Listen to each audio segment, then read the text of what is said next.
ចាសសូមជម្រាបសួរពុកម៉ែបងប្អូនចាថ្ងៃនេះគឺនាំអារម្មណ៍ពុកម៉ែបងប្អូនមកដឹងពីអត្តន័យនៅ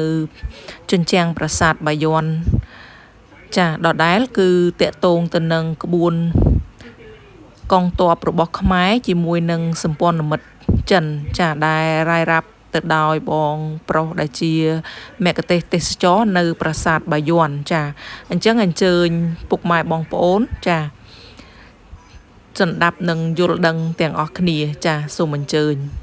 ឡើងនេះចង់រៀបរាប់ពីក្បួនដង្ហែទឹកខ្មែរយើងណាចាដែលដឹកនាំដោយបកគោណាព្រះបាទជ័យវរៈធននៃជ័យវរ្ម័នទី7នេះមានតែបងតួអង្គទៅលើចានេះតួណាងកាលនោះព្រះអង្គជាមេទ័ពអាចសង្កេតត្រង់បានទី1គេឆ្លាក់ព្រះវរកាយរបស់ព្រះអង្គធំជាងគេទី2មានគេបាំងឆាត់ថ្វាយទី3មានសេះហែហមអមដំណើរមុខក្រោយមិនដោយលំដាប់ចរន្តសេះទី4សេះរបស់ទ្រង់មានចង្ក្រង់ឬខ្សែកដល់ទៅ2ខ្សែហើយទី5ក្នុងនាមជាក្សត្រគេចាត់ទុកជាអតិថិអញ្ចឹងគេចម្លាក់គេឆ្លាក់នៅលើគេបង្អស់ដល់ខាងក្រោមនេះជាមេតបតែជាមេតបដែលចេញពីតកូលសំណាញ់ទេពេលនោះ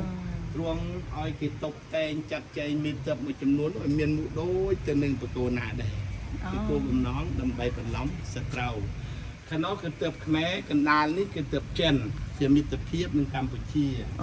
មានខ្មែរចិនអាចសង្កេតចិនបានទី1មានភ្នែកលឹបលឹបតូចណា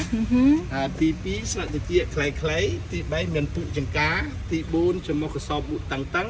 ទី5មានពាក្យកំប្រងណាឈុតខុសគ្នាបាទហ្នឹងចិនជាមិត្តភាពនឹងកម្ពុជាហើយដល់ទើបខ្មែរយើងមានទើបជើងគោនិងទើបជើងទឹកខាងនោះចាប់ជើងទឹកណានេះជើងទឹកវិរិយកងទើបខ្មែរយើងសម័យកាលនោះគឺយើងអាចសង្កេតបានទី1មានស្លឹកត្រចៀកហ្នឹងវែងទី2កាត់សក់ខ្លីៗទី3ចំមុះវែងខ្មែរយើងណាទី4ដបភ្នែកធំទី5មុខមន់សទន់ស្នេហ៍គឺកម្ពុជាបាទហើយក្នុងការធ្វើសឹកសង្គ្រាមសម័យកាលនោះគឺយើងដំរីចាក់ទុកដោយរត់ពាកដែរអញ្ចឹងណាអញ្ចឹងដំរីចែកចេញជាពីរក្រុមដំរីសម្រាប់ធ្វើស័ក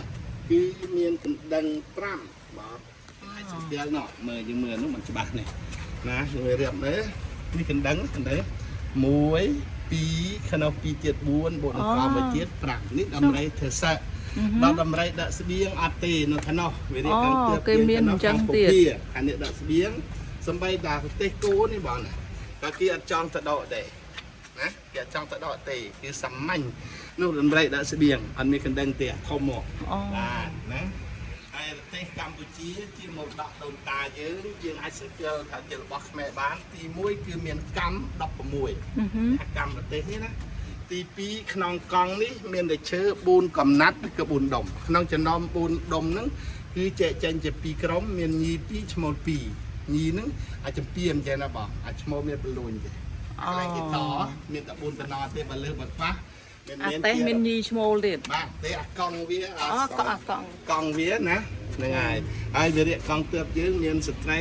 ណាឃើញទេមានស្ត្រីបាទណាឃើញពោកូនផងកាន់ស្ត្រាពុតផងផ្ទៃអង្គផងនេះបាទនេះពោកូនទៅស្មាំងបាទតែនេះចុងភៅហីចុងភៅហីបាទខាងពុភាខាងពួកអ្នកដាក់ស្បៀងបើប្តីធ្វើកងទ័ពប្រពន្ធទៅដែរបាទហ្នឹងហើយចាំខាងនោះដូចគ្នាទៅដាក់គូបាក់ទឹកស៊ីស្មៅទៅក៏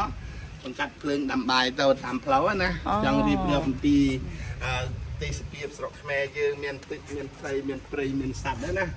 ព្រោះអាហ្នឹងគេចង់និយាយអំពីក្បួនដង្ហែទឹកខ្មែរណាអានេះក្បួននេះក្បួនដង្ហែទឹកខ្មែរយើងវារៀបចាអរគុណច្រើនពុកម៉ែបងប្អូនចាវីដេអូដែលរៀបរាប់តាក់ទងទៅនឹងចម្លាក់ឆ្លាក់នៅលើជញ្ជាំងប្រាសាទបាយ័នក៏ឈានមកដល់ទីបញ្ចប់ដែរអរគុណពុកម៉ែបងប្អូនដែលចំណាយពេលវេលាទស្សនាវីដេអូមួយនេះជូនពរដល់ពុកម៉ែបងប្អូនឲ្យជួបប្រទះតែសេចក្តីសុខសេចក្តីចម្រើនចាកុំភ្លេចជួយ Subscribe Channel YouTube នាងខ្ញុំម្នាក់មួយផងចាអរគុណសូមជម្រាបលា